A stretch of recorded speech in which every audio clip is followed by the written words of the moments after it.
D'accord. Voilà. Alors, ce soir, nous avons un beau thème qui est la grâce et les charismes. Grâce et charisme.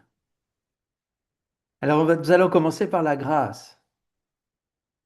Vous voyez, dans la liturgie, on parle beaucoup de la grâce, hein. On commence déjà à la messe. La grâce de notre Seigneur Jésus-Christ, l'amour de Dieu le Père et la communion de l'Esprit Saint soient toujours avec vous.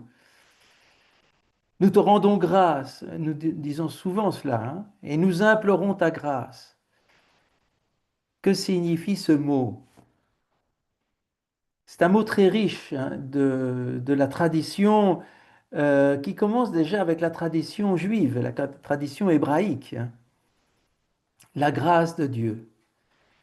Mais pour les Juifs, du moins d'un point de vue explicite, la grâce, c'est un don de Dieu.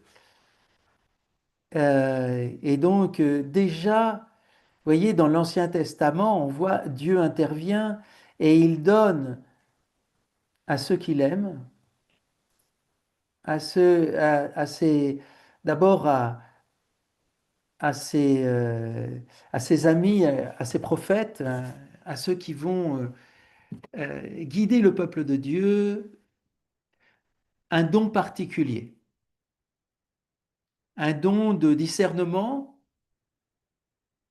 un don d'intimité. Moïse parlait à Dieu comme un ami, et comme il voyait Dieu presque face à face, son visage resplendissait, il avait dû se couvrir le visage pour pas faire peur, hein, après avoir rencontré Dieu, pour pas faire peur à ceux qu'il rencontrait, parce que son visage brillait. Une espèce de rayonnement. Alors, nous allons voir que ça, c'était un effet, on appelle ça charismatique, hein. C'est-à-dire une manifestation sensible pour que les autres comprennent qu'il s'était passé quelque chose. Le, alors, la grâce. Grâce vient, en tout cas en latin, de gratis. Gratis, gratia, ça veut dire le don. Et un don gratuit. Parce que Dieu nous a aimés le premier. Hein, Jésus dit, ce n'est pas vous qui m'avez choisi, c'est moi qui vous ai choisi. Et vous ai établi pour que vous portiez du fruit et un fruit qui demeure, hein, dans l'évangile de Jean. Euh, la grâce, c'est que Dieu lui-même nous a aimés le premier. Et Saint Paul, dans le début de l'épître aux Éphésiens, il dit, dès avant la création du monde, c'est-à-dire de toute éternité, nous avons été choisis par le Père, dans le Fils, dans le Christ, pour être saints et sans péché et immaculés en sa présence dans l'amour. Alors, si déjà la grâce était présente un peu dans l'Ancien Testament, euh, Jésus nous fait découvrir que la grâce est infiniment plus grande parce que en Jésus, nous devenons participants de la vie divine. Nous devenons vraiment enfants de Dieu. Pas seulement enfants parce que nous sommes créés, non, enfants parce qu'il nous transmet sa propre vie. Donc la grâce, c'est la vie divine communiquée à nous, à chacun d'entre nous. Et c'est quelque chose de très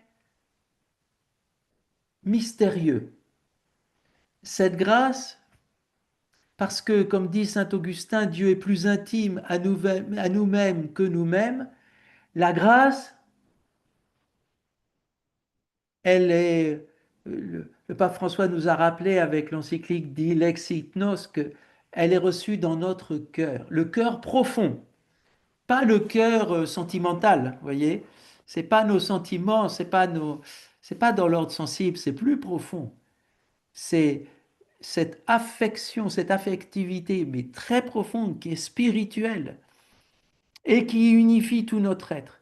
Parce que le cœur, c'est pas seulement un esprit détaché. Non, non, non. L'esprit, d'ailleurs, c'est pas quelque chose de détaché. C'est quelque chose de plus intime même que notre sensibilité et que notre conscience. Donc la grâce, on va voir, cette vie divine, elle est reçue dans notre cœur, dans notre esprit, au plus profond de notre esprit, pas dans notre intelligence raisonnante, pas dans notre conscience de ce que nous pouvons voir et imaginer. Elle est plus profonde. Elle est au cœur de notre être. Dans ce sanctuaire de notre âme, Dieu est présent. Et Dieu, non seulement nous communique la vie naturelle, mais la vie surnaturelle. Alors on va dire la grâce, c'est la vie surnaturelle. Pourquoi surnaturelle? Parce qu'elle est divine. Donc ça veut dire qu'elle est la source, c'est toujours Dieu, c'est pas nous. Donc c'est très spécial la grâce parce que c'est une vie qui nous est donnée, qui nous est donnée pas de l'extérieur, mais de l'intérieur, à l'intime, au plus intime de nous-mêmes, et qui va nous transformer et nous permettre de devenir enfants de Dieu. Enfants de Dieu. Et Jésus est mort. Le motif de sa condamnation, c'est qu'il appelle Dieu son Père en se faisant ainsi l'égal de Dieu. Hein, Jean nous le précise. Le motif de condamnation de Jésus, c'était qu'il se fait l'égal de Dieu. Eh bien, il ne se fait pas seulement l'égal, il est Dieu qui s'est fait homme pour nous apprendre à devenir dans notre humanité enfants de Dieu et donc de vivre en Jésus la vie divine. Et celui qu'il nous envoie, qu'il nous communique pour que nous soyons en communion, c'est pour ça qu'on parle de la communion du Saint-Esprit, bien c'est l'Esprit Saint. Donc la grâce, c'est la vie. Mais cette vie, c'est lui-même, c'est Dieu lui-même. Et c'est Dieu lui-même, et c'est donc le travail de l'Esprit Saint en nous. C'est la première chose que, que nous pouvons comprendre, enfin, que nous comprenons, que Jésus nous révèle. Il est mort, il s'est incarné et il est mort pour nous communiquer son esprit. Vous voyez, c'est dans sa mort que nous recevons la vie. C'est dans sa mort que nous sommes morts afin de ressusciter dans sa résurrection. Et mort et résurrection en Jésus nous parlent de l'unique mystère qui est Jésus lui-même. Donc je vous disais déjà la dernière fois, euh, donc la grâce, c'est vivre le Christ. Ce que dit Saint Paul, pour moi vivre c'est le Christ et mourir m'est un gain parce que eh bien j'entrerai pleinement dans la gloire, dans cette pleine lumière que Jésus et moi, nous sommes un. Jésus en nous. Et Jésus l'a déjà dit, puisque c'est la prière, comme vous savez, de Saint Jean au chapitre 17, qu'on appelle la prière sacerdotale ou la prière du Fils bien-aimé. Jésus, avant d'entrer dans sa passion, il dit que tous soient un, comme toi, Père, et moi, nous sommes un. Qu'il soit un en nous, afin que le monde croie que tu m'as envoyé. Et ce monde, c'est d'abord nous, afin que nous croyions. Nous croyons parce que nous entrons dans cette unité de vie avec lui. Vous voyez, croire, c'est pas d'abord, il y a un énoncé de la foi, bien sûr, c'est dire je crois en Dieu, vous connaissez le credo, hein, qui est l'énoncé des mystères de la foi. Mais ça, ce n'est qu'un énoncé. ça nous éclaire. Mais la vie est beaucoup plus qu'un énoncé. La vie, c'est la vie. La vie, elle prend tout notre être. Elle nous permet d'être vivants en lui. Donc la grâce fait de nous des enfants de Dieu.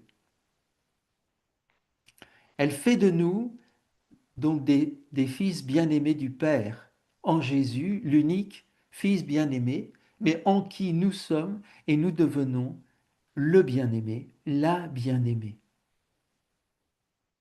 Vous voyez, c'est pour ça que le Père révèle le Fils et il nous le révèle à nous en disant, tu es mon Fils, mon bien-aimé, voici mon Fils, mon bien-aimé, en lui j'ai mis tout mon amour.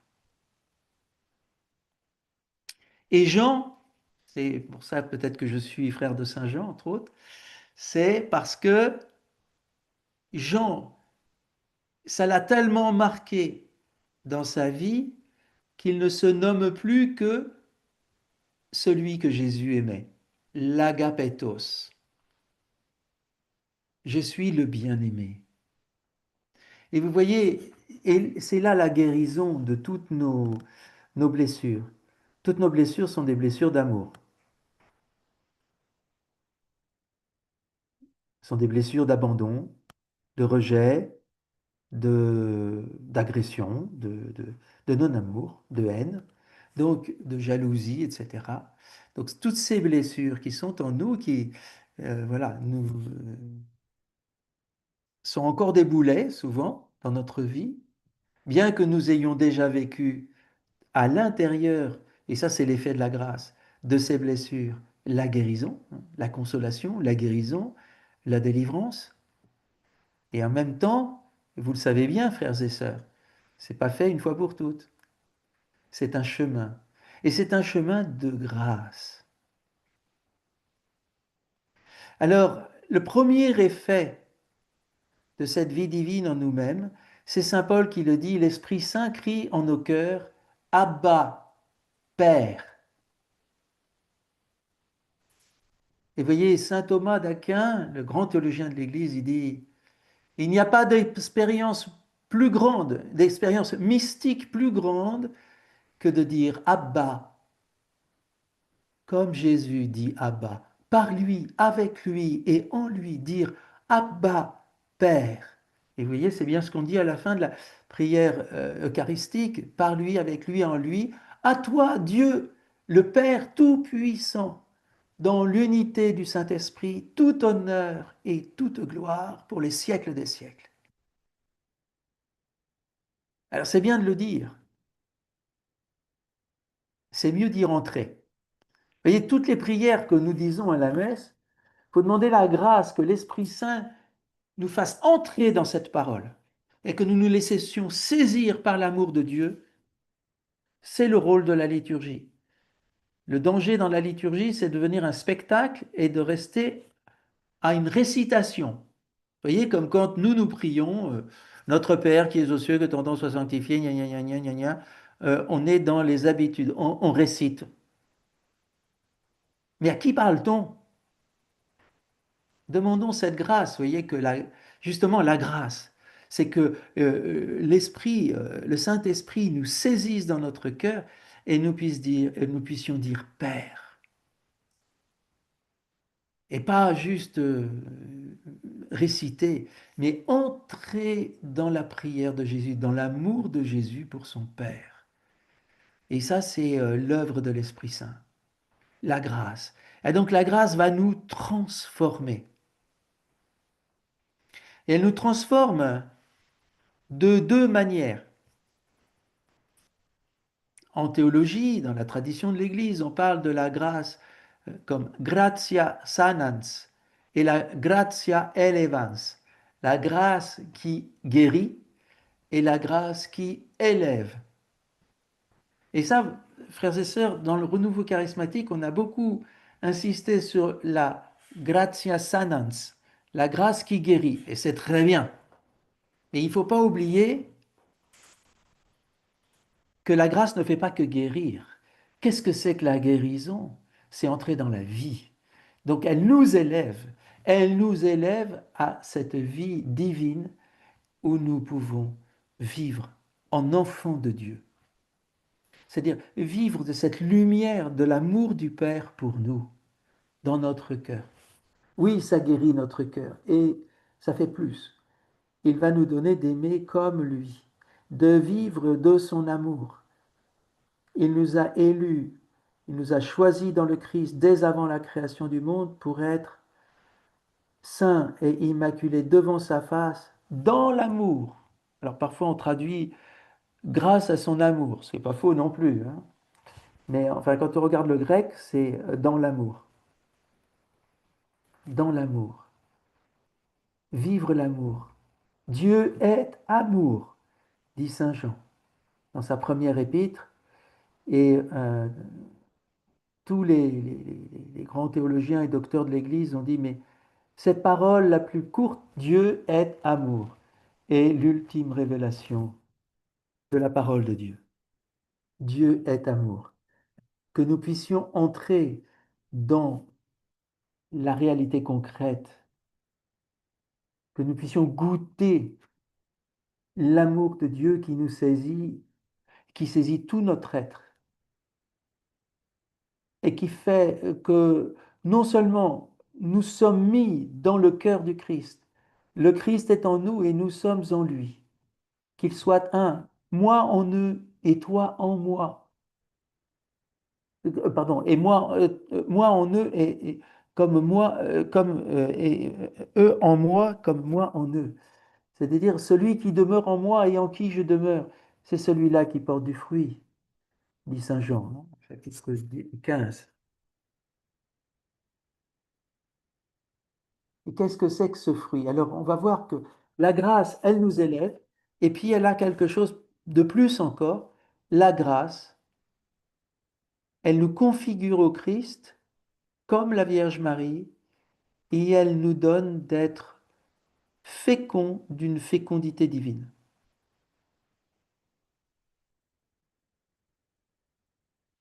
Alors, ça aussi, c'est quelque chose de très important. Vous voyez, quand quand Marthe rencontre Jésus après la mort de Lazare, vous vous souvenez, hein, Jean chapitre 11, Marthe dit, Seigneur, si tu avais été là, mon frère ne serait pas mort.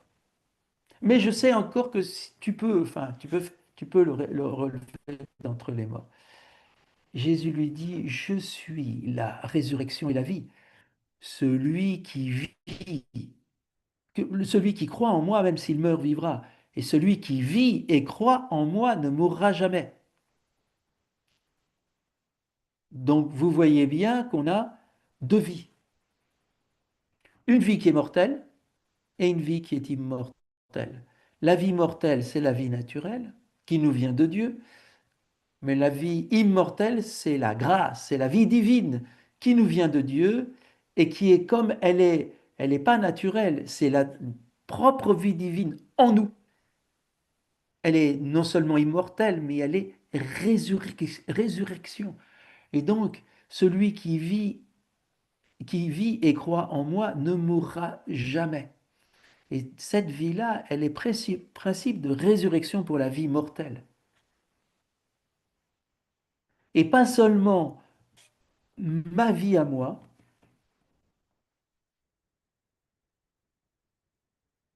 mais la vie de tous ceux que le Seigneur me confie. Vous voyez, regardons la Vierge Marie, puisqu'on est dans le mois de Marie, hein.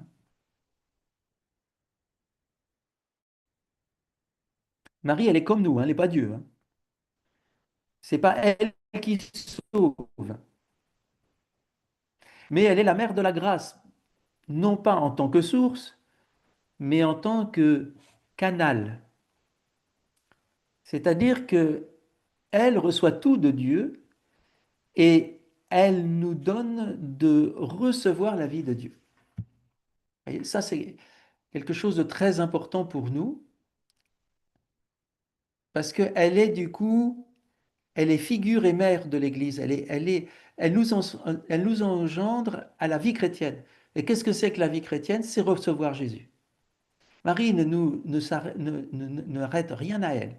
Elle nous montre toujours Jésus. Elle nous conduit à Jésus. Elle nous présente à Jésus. Elle nous aide à le recevoir plus pleinement. Parce qu'elle, elle l'a reçu dans son cœur immaculé. Et donc, si nous devons être saints et immaculés en présence de Dieu dans l'amour, vous comprenez que, eh bien, si, et surtout, vous voyez, à Lourdes, Saint Maximilien Marie Kolb avait compris cela quand Marie a dit à Bernadette que soy era la Inmaculada Concepción, je suis l'Immaculée Conception. Eh bien, Saint Maximilien Marie Kolb a dit, eh bien, parce qu'elle a dit ça, il faut reconsidérer toute la théologie. Parce qu'il n'y a qu'une seule Immaculée Conception, puisqu'elle dit, je suis l'Immaculée Conception. Et donc, c'est en elle que nous entrons dans cette vie d'amour, parce qu'elle, elle a tout reçu, elle a reçu Jésus intégralement, et elle nous apprend à le recevoir. Donc, c'est la mère de la grâce, non pas parce qu'elle est la source, mais parce qu'elle nous aide elle nous permet de la recevoir plus pleinement, jusqu'à devenir en elle, participer de sa grâce d'immaculée. Et dans cette grâce-là, elle n'est pas seulement immaculée pour elle, elle devient la mère de notre vie. Femme, voici ton fils et voici ta mère. Et c'est frappant pour Jean puisque Salomé, sa mère de sang, était là, à la croix, à distance, mais elle était là. Donc Jean a très bien compris qu'elle n'était pas, Marie n'est pas mère de sa vie naturelle, elle est mère de sa vie divine. Et quand Jésus dit voici ton fils, ça veut dire qu'elle doit voir Jésus en Jean et Jean en Jésus. Vous voyez, donc là, elle est mère et elle va conduire Jean à tout recevoir de Jésus, à découvrir qu'il est celui que Jésus aime, le disciple que Jésus aime. On traduit que Jésus aimait, alors ça je vous l'ai dit déjà précédemment, il ne s'agit pas de le prendre comme un imparfait, c'est-à-dire un passé, c'est un narratif. Hein, en grec, la concordance des temps n'est pas la même qu'en français. Vous savez bien, vous aussi, si vous connaissez des langues étrangères, qu'on n'utilise pas la concordance des temps de la même manière. Hein. Donc, c'est bien, il est bien celui que Jésus aime, qu'il a toujours aimé. Eh bien, nous aussi, découvrir avec Marie que nous sommes celui que Jésus aime, celle que Jésus aime, et aime d'un amour inconditionnel, total, parfait, sans limite. Il a donné sa vie, il est mort, il a été enseveli, il est descendu aux enfers, dans nos enfers, à nous, à chacun de nous, frères et sœurs. C'est mon enfer qu'il est allé visiter et dont il fait jaillir la vie qui est plus forte que tout, que toute mort, que tout péché. Tout est, il fait toutes choses nouvelles, comme il le dit dans l'Apocalypse. Voici que je fais toutes choses nouvelles. C'est pour nous maintenant, aujourd'hui. Hein. Parce que la grâce, comme c'est la vie divine, elle a quelque chose qui est divin, c'est-à-dire de l'éternité, qui est au-delà du temps. Alors la grâce aussi, c'est un effet de la grâce, c'est qu'elle me met dans cette paix. Parce que dans la grâce, quelque part, je suis déjà un avec. Je suis un dans le cœur de Jésus, dans l'amour du Père, dans la communion du Saint-Esprit. Et je suis un avec tous mes frères et sœurs, avec les anges. Je vis déjà le bonheur du ciel. La gloire est déjà sur nous. La gloire est déjà sur moi.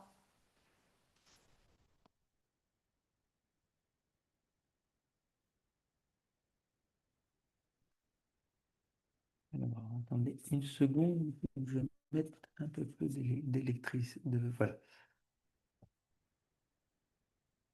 Et donc, qu'est-ce que va faire Marie, notamment, et ce que nous aident les saints aussi, hein, Jean et tous les saints à la suite, c'est à entrer dans le commandement de Jésus.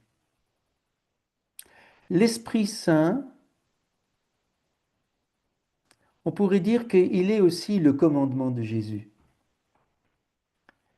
C'est-à-dire que l'Esprit Saint me transforme, me guide, me conduit à Jésus et me donne de vivre par lui, avec lui et en lui. C'est-à-dire de faire ce qu'il fait, comme lui fait tout ce que le Père lui montre. Le Fils ne fait rien de lui-même. Il ne fait rien qu'il ne voit faire le Père, dit Jésus, hein, encore dans l'évangile de Jean. Ce commandement de l'Esprit Saint qui nous permet, dans l'obéissance, c'est une obéissance qui nous grandit, c'est qui nous permet d'aimer comme Jésus aime. Jésus a dit, voici mon commandement, aimez-vous les uns les autres comme moi, pas comme vous pouvez, comme moi je vous aime. Alors comme lui nous aime, c'est pas notre capacité, vous voyez, ça c'est la grâce, c'est la vie divine en nous, de nous permettre d'aimer de charité, c'est-à-dire l'amour divin.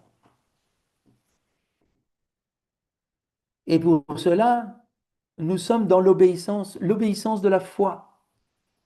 C'est-à-dire que l'Esprit Saint, dans notre cœur, nous pousse, mais c'est dans le secret du cœur, dans l'intimité du cœur, à tel point que je ne suis pas conscient de la grâce.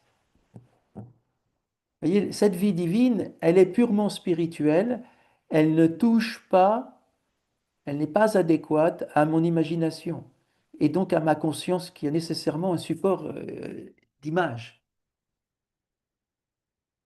Ce qui fait que la grâce est bien au-delà de ma conscience. Beaucoup de gens disent je suis athée, mais Jean dit que tout homme qui aime est né de Dieu et connaît Dieu. Hein, c'est la première épître de Jean. Et celui qui n'aime pas ne connaît pas Dieu parce que Dieu est amour.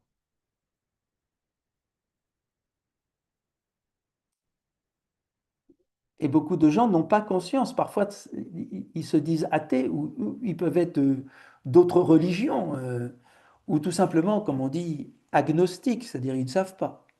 Hein. Mais s'ils aiment, si l'Esprit Saint déjà agit dans leur cœur pour aimer en vérité, jusqu'au don d'eux-mêmes, donc les fait sortir de leur égoïsme, de toutes les conséquences du péché originel qui sont au fond l'égoïsme. Hein, voyez. Vous savez ce que dit Jean à propos du, enfin ce qu'on maintenant qui est comme une explicitation du péché originel, euh, l'amour du monde, c'est-à-dire la convoitise de la chair, euh, la, euh, la vaine gloire, hein, la vanité et la forfanterie, l'orgueil de la vie. Hein. Donc, euh, ce qu'on appelle souvent les trois concupiscences. Hein. Eh bien, ça, c'est ce qui nous enchaîne. Hein. Voilà, nous sommes le regard vers la terre. Or, justement, l'Esprit Saint nous donne soif d'autre chose. Hein. Il est dans notre cœur cette soif, cet appel et même cette force qui nous va nous pousser. C'est pour ça que Saint Paul va dire la charité nous presse. Caritas urget nos. La charité nous urge. Hein, c'est l'urgence. L'urgence de l'amour. L'urgence de vivre en lui. Et ce qui fait que l'Esprit Saint va nous faire toucher la vanité de tout ce qui n'est pas la grâce. Et donc, nous fait pleurer un don des larmes et un bon don des larmes de repentance et de comprendre que le monde ne peut pas nous donner le bonheur. Ce qui nous donne le bonheur, c'est l'amour de Dieu. C'est l'amour de Dieu, l'amour du Père en Jésus, dans l'Esprit Saint.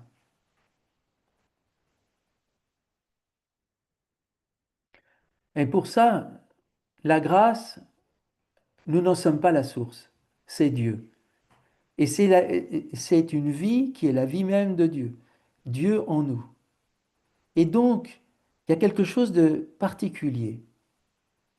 C'est que pour être vivant, si nous ne sommes pas la source de cette vie, pour être vivant de cette vie, il faut être dans la source.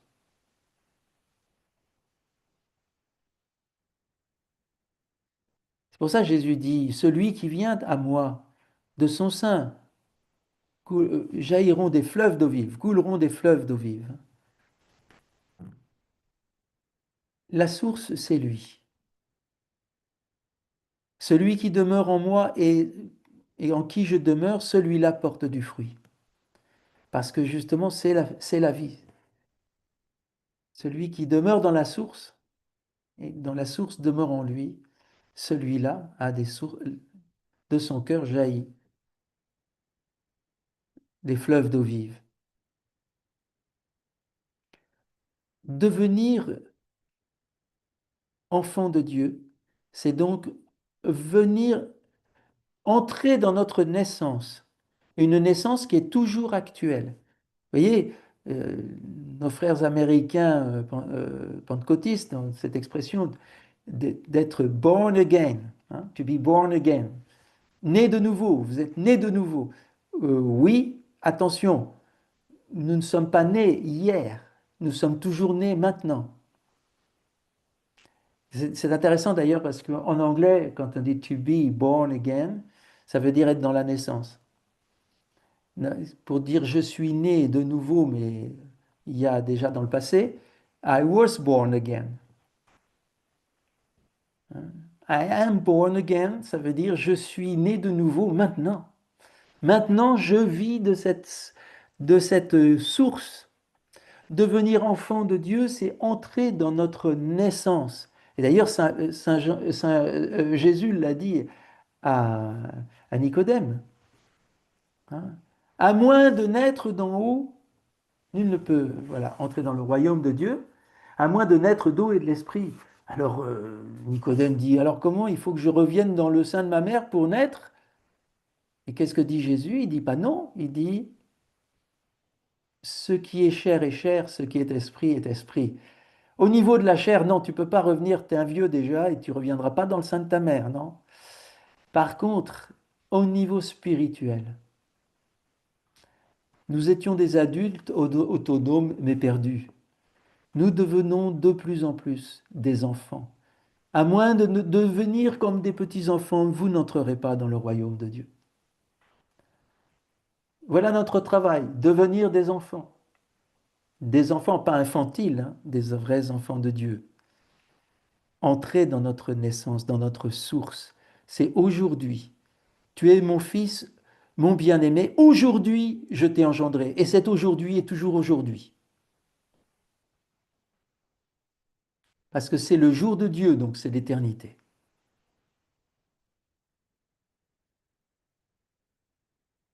Aujourd'hui, je t'engendre. Maintenant, oui, tu es dans mes mains. Le Seigneur peut me dire, tu es dans mes mains. Aujourd'hui, tu es toujours dans l'acte créateur. Mais plus encore, tu reçois ma propre vie. Donc tu n'es pas seulement un homme, tu es fils de Dieu. Tu es fille de Dieu. C'est la vie même de Dieu. C'est pas seulement que tu es un être humain, tu es le temple de Dieu. Ma vie et ta vie, ce n'est plus qu'une vie. C'est pour ça que les mystiques ont compris, et d'ailleurs déjà Jésus le dit, hein, Jean en est le témoin, celui qui a l'épouse et l'époux, dit Jean-Baptiste, et l'ami de l'époux se réjouit à la voix de l'époux. L'époux de qui? De quoi? Qui est l'épouse? Bien chacun d'entre nous, à la fois nous sommes enfants et nous sommes épouses, parce qu'il nous appelle à devenir un. Et Marie a reçu cela évidemment parce que Jésus lui dit à chaque moment crucial à Cana et puis surtout à la croix, femme. Il dit pas maman. Il aurait pu quand même, enfin c'est la fête des mères, hein, vous comprenez bien.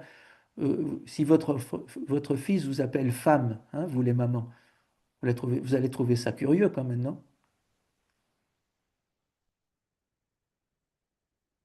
Oui, sauf que mystiquement, effectivement, Marie et toute l'Église, et nous tous en elle, nous sommes appelés femmes.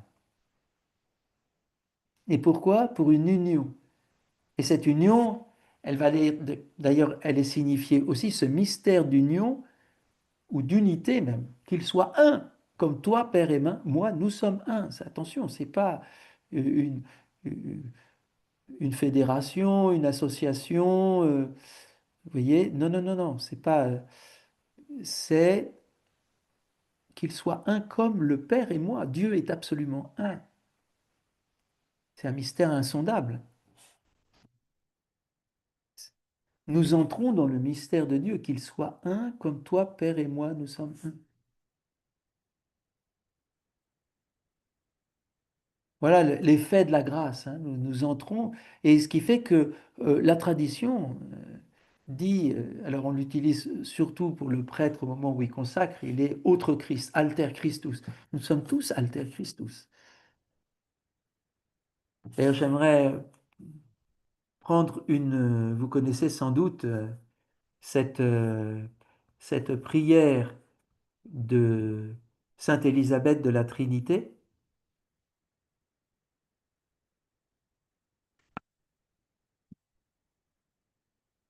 Ô mon Dieu, Trinité que j'adore, aidez-moi à m'oublier entièrement pour m'établir en vous immobile et paisible, comme si déjà mon âme était dans l'éternité. Vous voyez l'effet de la grâce, hein. Mon âme, comme si mon âme, en fait, on pourrait dire même, elle est déjà dans l'éternité, pour une part.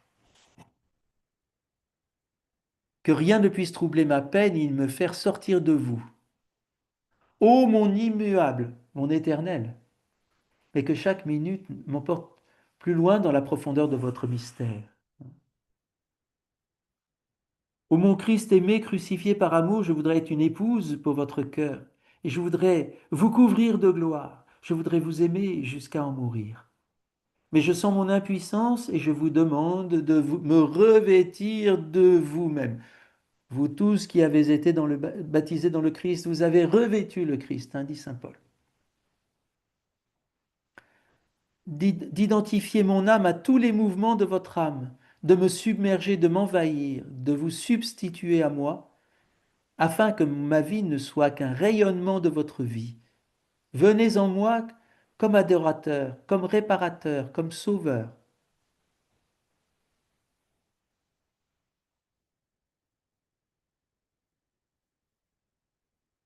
Au feu consumant esprit d'amour, survenez en moi, afin qu'il fasse en mon âme comme une incarnation du Verbe, un autre Christ, alter Christus, que je lui sois une humanité de surcroît en laquelle il renouvelle tout son mystère.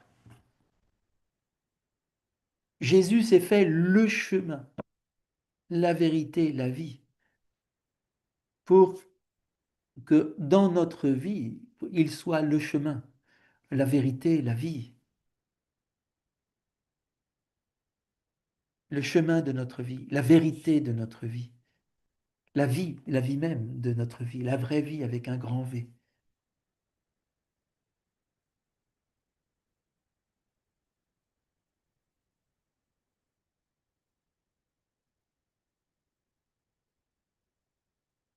Euh, Retrouvons. Donc voilà.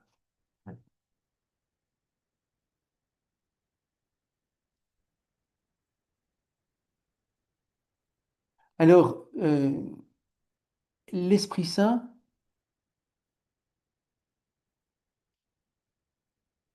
c'est lui qui nous fait vivre, vous voyez, cette grâce, cette vie.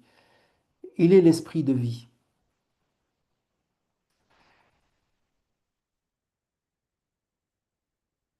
Il est l'Esprit de sainteté. C'est lui qui fait en nous cette sainteté.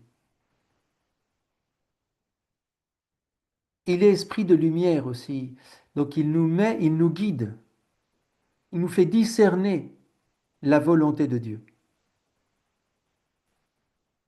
Vous voyez, toute notre prière, c'est avec Jésus, que ta volonté soit faite. Et pour la faire, montre-moi ta volonté, Seigneur. Et donne-moi la force, donne-moi le discernement pour voir comment l'accomplir. Et la force pour l'accomplir. Parce que la vie chrétienne est pratique. Je ne sais plus si je vous l'avais dit, un curé répondait quand les gens lui disaient je suis chrétien mais pas pratiquant. Lui, il répondait ah, c'est comme moi, je suis sportif mais pas pratiquant. Alors évidemment, ça fait sourire, et bien oui.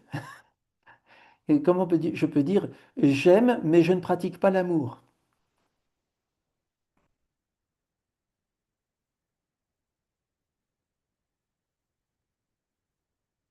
Alors comment pratiquer? Eh bien la première chose, c'est mendier. La grâce, d'ailleurs la prière, prier, ça veut dire demander. Je vous prie de faire cela. Ça veut dire je vous demande, n'est-ce pas? Et qu'est-ce que nous demandons, l'Esprit Saint? Donne-nous notre pain quotidien, notre pain de ce jour. Et tous les commentateurs disent oui, ben, ce pain, c'est d'abord l'Esprit Saint. Donne-nous ton esprit. Et la première chose que l'Esprit va faire, c'est qu'il nous fait prier dans le Fils.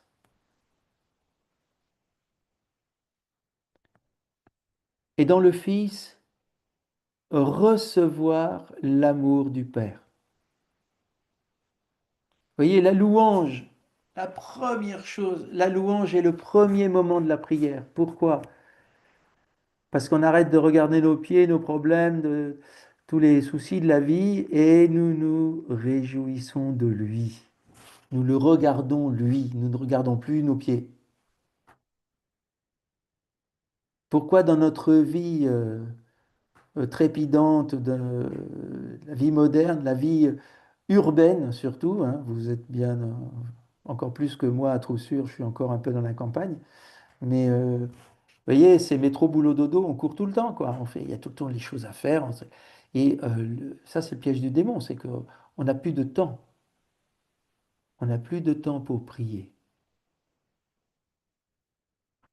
Alors, la grande ascèse, c'est un orthodoxe, un théologien orthodoxe.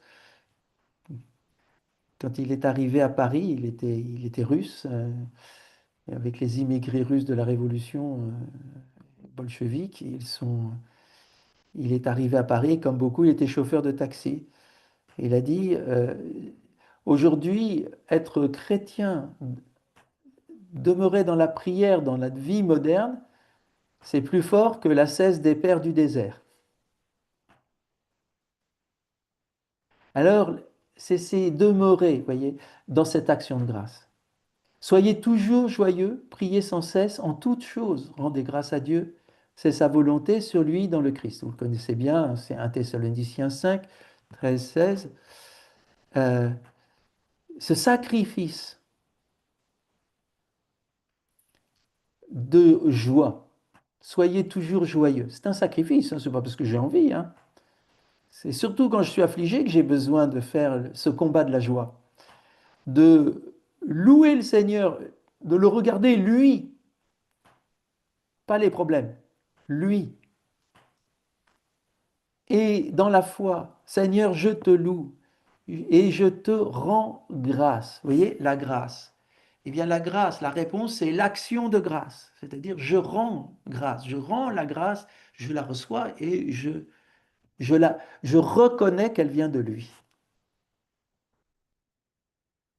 Et donc, je dis merci, mais merci en m'offrant. Ce n'est pas juste un petit merci. Rendre grâce, c'est s'offrir en retour du don de Dieu qui s'offre, qui se donne. Sacrifice. Oui, sacrifice. Faire sacrer notre vie, faire de notre vie un sacrifice d'action de grâce, de louange et d'action de grâce au Seigneur. Ça, c'est l'œuvre de l'Esprit Saint. Vous voyez, la grâce, elle va rayonner et elle va nous donner une fécondité dont nous n'avons pas idée. Vous voyez, la petite Thérèse a été nommée patronne des missions et elle n'est jamais sortie de son Carmel, sauf à l'état de relique. Bon, ben, bref, elle parcourt le monde maintenant, mais c'est les reliques, c'est pas. En tout cas, de son vivant, elle est entrée au Carmel, elle n'est pas ressortie. Et pourtant, patronne des missions.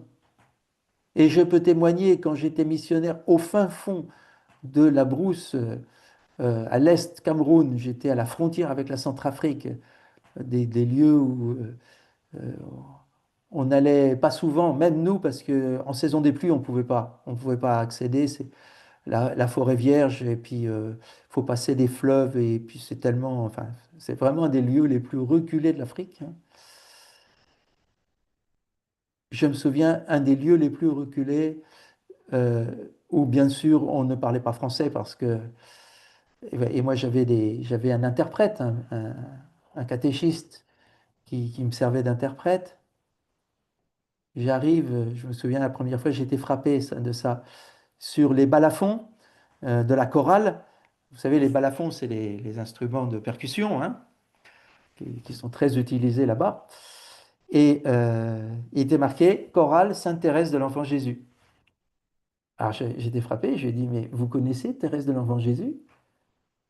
Ah, mais c'est une grande sainte, oui, oui, je sais bien, mais comment vous la connaissez? On vous en a parlé? Ah non, non, non, mais c'est une grande sainte, c'est notre sœur. Incroyable.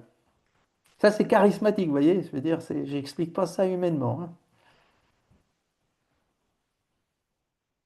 Comment nos sacrifices, l'offrande de notre vie, si nous sommes fidèles à la motion de l'Esprit Saint, voilà, à vivre la grâce de Dieu, voilà, il va y avoir un jaillissement. Alors, on en vient au charisme. Les charismes vont manifester cela. Mais on en a déjà parlé d'ailleurs un petit peu avec la puissance de l'Esprit Saint. Ils sont pour la sanctification du peuple. C'est-à-dire, c'est justement ce rejaillissement de la grâce, mais qui n'est pas dans sa manifestation forcément lié à la sainteté de la personne qui reçoit le charisme. Vous pouvez avoir des gens qui ont des charismes, par exemple de guérison, de connaissance, ou de prophétie, qui sont des pécheurs, qui même vivent pas tellement, qui peuvent être des brigands. Vous voyez? Je ne sais pas si je vous avais raconté que voilà, j'ai fait partie d'une communauté qui existe toujours d'ailleurs, qui s'appelle les Hommes d'affaires du plein évangile. Et Demos Shakarian, le fondateur, qui est un évangélique arménien vivant aux États-Unis, avait lancé une convention. Donc, il avait invité un prédicateur fameux et qui avait retourné les cœurs, qui avait ouvert les bourses, et donc il y avait eu une recette, une collecte importante. Sauf que le prédicateur est parti avec toute la bourse, en laissant à Demos Shakarian les dépenses. Donc, évidemment, c'était du vol, hein. Donc, Démos, dans sa prière, dit: Seigneur, comment tu peux donner un tel charisme à un brigand? Et il reçoit dans la prière: écoute, il a converti les cœurs, donc il a fait le boulot pour moi. Maintenant, s'il n'est pas honnête avec moi, c'est moi qui le corrigerai. Voilà. Donc, en tout cas, pour nous, on va voir l'exercice des charismes, c'est magnifique parce que c'est le lieu d'une fécondité. En même temps, nous les recevons et comme dit Thomas d'Aquin, saint Thomas d'Aquin, les charismes sont une grâce donnée gratuitement, hein. Gratia gratis data.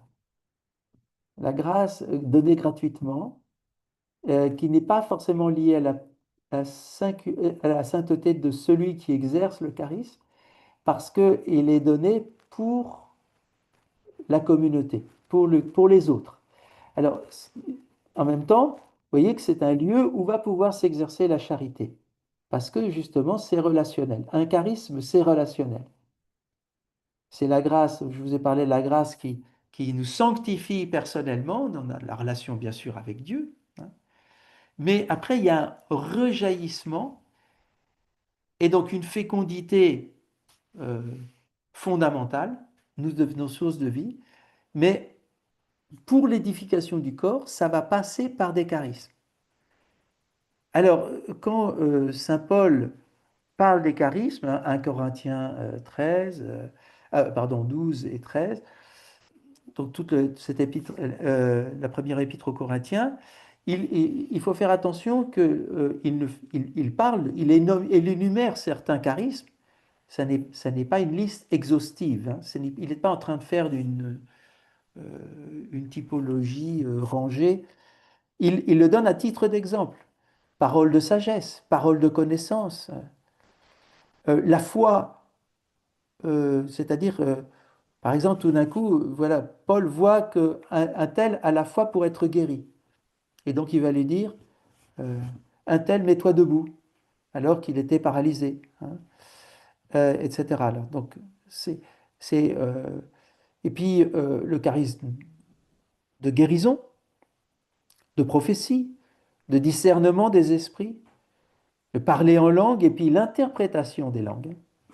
Qui n'est pas la glossolalie, hein. Alors la glossolalie, il dit, c'est peut-être le plus commun et le plus petit des charismes, c'est le parler en langue libre, vous voyez, c'est la louange libre. Nous connaissons bien cela, et c'est très beau parce que c'est déjà un lâcher-prise, c'est s'abandonner au Seigneur dans une louange libre. Je ne cherche pas à dire des paroles intelligibles, je laisse mon cœur jaillir, de mon cœur jaillir la joie, la reconnaissance d'être avec lui. Mais j'ai pas de mots et je me laisse pas arrêter par. Donc je cherche pas à formuler cérébralement un discours construit. Voyez? J'entre dans cette louange des enfants. Thomas Roberts, qui était un pasteur baptiste, qui a été très actif dans le renouveau, les débuts du renouveau charismatique en France et qui était très catholique de cœur, hein. C'était un grand ami de Paul VI. Il disait, c'est faire areux, areux devant son papa. C'est comme un petit bébé qui fait areux, areux devant son papa. Entrer dans cette simplicité d'être dans la joie et dans le cœur à cœur avec le Seigneur. Et parfois, c'est d'ailleurs, ça n'a pas même besoin de sortir. Vous voyez, dans la vie quotidienne, quand je me balade, je ne vais pas forcément me mettre à chanter dans la rue, on va me prendre pour un fou. Et je peux, dans mon cœur, hein, de toute façon, je vois quelque chose, la joie, me réjouir, simplement être. Le Seigneur est là et je suis dans ses bras, je suis dans son cœur, je me laisse prendre. Voyez? Cette simple louange, cette simple action de grâce. Elle peut être dans la paix. Vous voyez, comme d'ailleurs, quand il y a effusion de l'esprit, hein, l'effusion n'est pas forcément dans des manifestations extraordinaires. Elle peut être dans une paix toute simple. Et je suis en communion, je suis avec lui. Et je goûte la joie d'être dans son amour.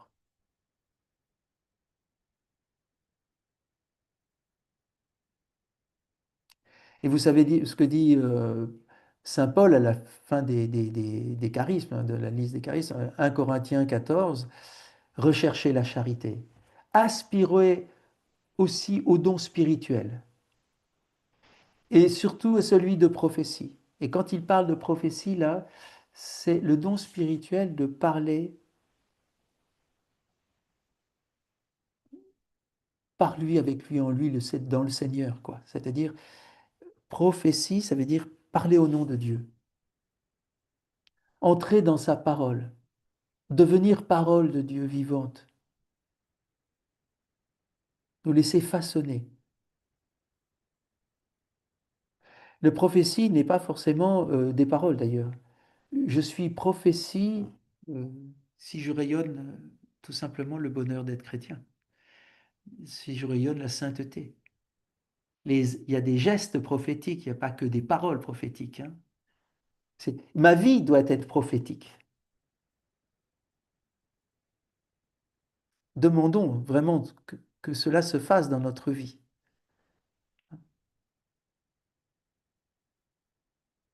Voilà. Alors les charismes peuvent être extraordinaires, mais peuvent être tout simples. Je pense par exemple à quelqu'un qui va être peut-être être béatifié prochainement, Pierre Goursat, fondateur de l'Emmanuel. Eh bien, pour moi, c'est un charisme d'humilité et d'effacement.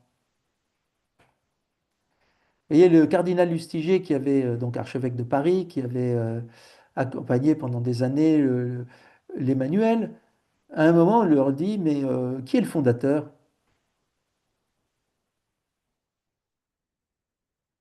Il avait côtoyé Pierre Goursat pendant des années, il savait même pas que c'était le fondateur. On lui a dit, vous savez, c'est le vieux monsieur là qui est assis au fond de la table là.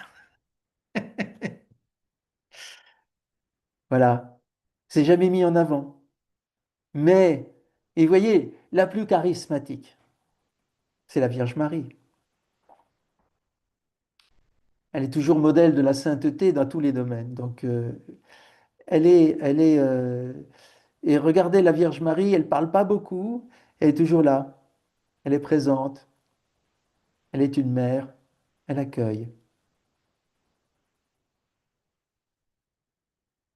Elle est reine et mère des apôtres. Les apôtres ont découvert petit à petit que Marie, en fait, c'est pas seulement Jean qui a reçu Marie, tous les apôtres et chacun de nous.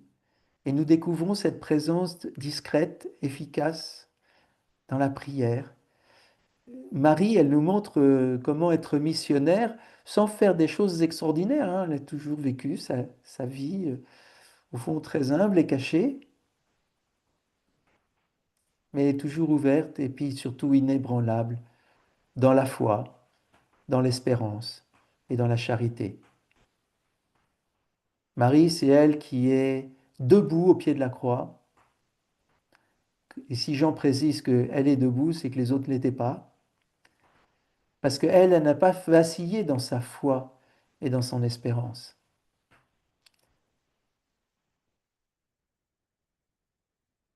Et donc, et au point que, je crois que je vous l'ai dit, quand Jean euh, précise que au pied de la croix était Marie, et d'autres femmes, Marie, femme de Clopas, et Marie de Magdala, les autres euh, évangélistes, ceux qu'on appelle les synoptiques, disent que elle regardait à distance, mais ils ne mentionnent pas la Vierge Marie. Et on voit tout contre la croix était debout Marie, et tout près d'elle, tout contre elle, c'est le même mot, para, storon, se tenait le disciple que Jésus aimait. Et donc, Jean n'est pas près de Jésus, il est près de Marie qui est près de Jésus. Et Saint Maximilien Marie Kolbe, encore, lui dit, elle est la quasi-incarnation du Paraclet, c'est-à-dire c'est elle qui appelle auprès, parakletos, paraton storon, auprès de la croix. Elle l'appelle auprès de la croix. Et euh, voilà, toute l'Église, avec Jean, est engendrée à l'enfant de Dieu, à Jésus en nous, nous en Jésus, à la croix, par le ministère de Marie comme mère. Et vous voyez donc le premier charisme, parce qu'elle n'est pas mère pour elle, elle est mère pour nous, et bien c'est un engendrement, c'est une fécondité. Et c'est une fécondité parce qu'elle se tient debout dans la foi et l'espérance. Elle ne dit rien à la croix, elle accueille.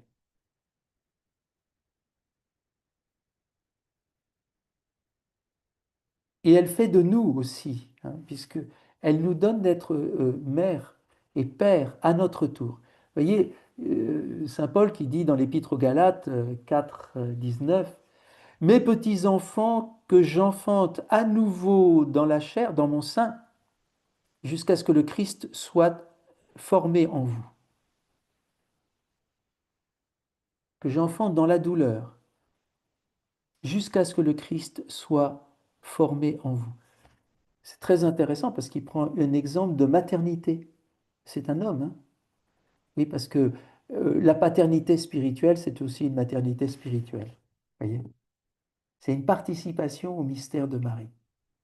Et nous tous, nous devons être féconds. Vous voyez, ça, c'est une chose que nos frères protestants connaissent moins. C'est que ils disent, oui, bien sûr, et euh, euh, Jésus nous sauve, oui, mais il fait aussi de nous les canaux de la grâce à la suite de Marie, et pas seulement pour évangéliser, c'est-à-dire transmettre par la parole, mais pour engendrer à la vie divine. Mes petits-enfants, Saint Jean, Saint Paul nous, nous appellent enfants. Nous sommes leurs enfants, comme nous sommes enfants de Marie. C'est-à-dire que l'Église est un mystère de fécondité en Marie. L'Église, elle est le corps du Christ, elle est le temple du Saint-Esprit, oui, mais elle est l'épouse et la mère. Elle est la Vierge Mère. C'est ce que nous voyons dans l'Apocalypse. Cette femme couronnée euh, d'étoiles, enveloppée du soleil, la lune sous ses pieds, et elle enfante un enfant mâle qui doit conduire toutes les nations avec un sceptre de fer, c'est-à-dire un sceptre qui ne casse pas. Donc c'est un royaume éternel. Seulement elle l'enfante dans la douleur. Alors oui, c'est le Christ, mais c'est pas le Christ dans son humanité sainte, c'est dans chacun de nous, c'est dans son corps qui est l'Église, puisqu'elle enfante dans la douleur. Et que ça, c'est les conséquences du péché. Vous voyez, dans Genèse 3, euh, la correction à Ève, Dieu dit, tu enfanteras dans la douleur. Jésus étant Dieu, Marie étant immaculée, elle n'a pas enfanté Jésus dans la douleur, dans son humanité à lui. Mais elle enfante dans la douleur chacun de nous, au pied de la croix.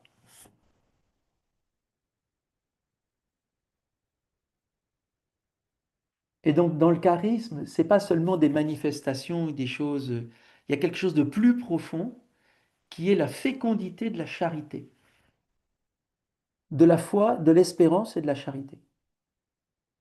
Parce que nous nous entraînons dans la foi, nous nous communiquons l'espérance, nous pouvons même espérer pour les autres, nous intercédons, donc nous espérons pour le monde entier, pour tous nos frères et sœurs. Nous espérons la gloire, nous appelons la gloire, nous attendons la gloire. Nous attendons ta venue dans la gloire. Nous disons hein, au moment voyez, du Père Ipsum, par lui, avec lui. Euh, pardon, c'est à l'acclamation. Hein. À l'acclamation, nous disons, euh, il y a plusieurs formules, hein, mais nous disons, euh, nous célébrons ta mort, nous annonçons ta mort, nous proclamons ta résurrection et nous attendons ta venue dans la gloire. Et cette venue dans la gloire, c'est pas seulement pour nous, mais c'est pour le monde entier. Hein, c'est ce qui est montré dans l'Apocalypse. Les saints euh, déjà louent, rendent grâce et euh, annoncent en attendant cette manifestation plénière. On va peut-être faire un... Voilà.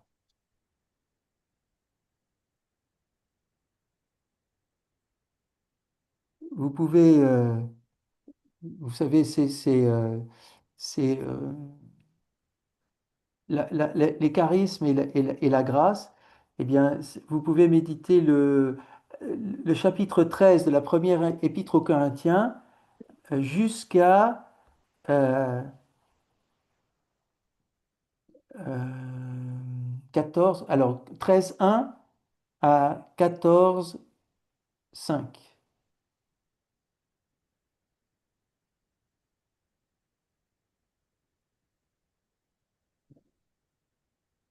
Vous pouvez d'ailleurs aller un peu plus loin dans le chapitre 14, hein, où il parle justement des charismes, mais toujours liés à la grâce, Mm, où il montre donc d'ailleurs euh, ce qui compte au fond, c'est la charité. mm. Voilà. Amen. Et c'est moi qui, ou c'est vous Mais qui c'est mène la vous qui prière? nous bénissez et qui nous fait du... Oh, D'accord. c'est... Eh bien alors, voilà. Je vous propose de terminer avec la prière de Jésus, hein, toujours, et puis je vous donne la bénédiction. Notre Père, qui es aux cieux, que ton nom soit sanctifié, que ton règne vienne, que ta volonté soit faite sur la terre comme au ciel. Donne-nous aujourd'hui notre pain de ce jour. Pardonne-nous nos offenses, comme nous pardonnons aussi à ceux qui nous ont offensés. Et ne nous laisse pas entrer en tentation, mais délivre-nous du mal. Oui, emplis-nous de ton Esprit Saint et donne-nous ta paix, car il est aussi l'Esprit de paix. Que nous puissions ce soir te rendre grâce et te glorifier, te louer en toutes choses. Donne-nous cette paix, cette joie que le monde ne peut pas enlever, que toi tu nous donnes. Et bénis-nous, toi qui es Père, Fils et Saint-Esprit.